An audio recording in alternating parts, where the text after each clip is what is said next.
देवा रे देवा आमच्या देवा, देवा रे देवा आमच्या देवा, तुमची कृपा दृष्टी आमच्यावर अशीच ठेवा.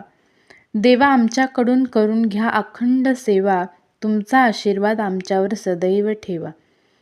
आमच्याकडून आस आणि इच्छा तुला इतकीच की मनामध्ये सतत करावे तुझे नामस्मरण, त्याने पवित्र होईल आमचे अंतःकरण.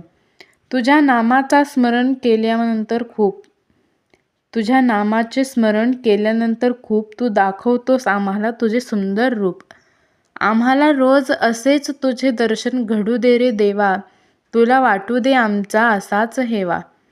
आमच्या मनामध्ये असू दे तुझ्या भक्तीची माया, आम्हा सगळ्यांवरती असू दे तुझ्या आशीर्वादाची छाया. असाच अखंड गजर वाढू दे तुझ्या नामाचा, कृपा आशीर्वाद आमच्यावरती राहू दे. कृष्ण हरी रामाचा, कृष्ण हरी रामाचा. धन्यवाद. रामकृष्ण हरी.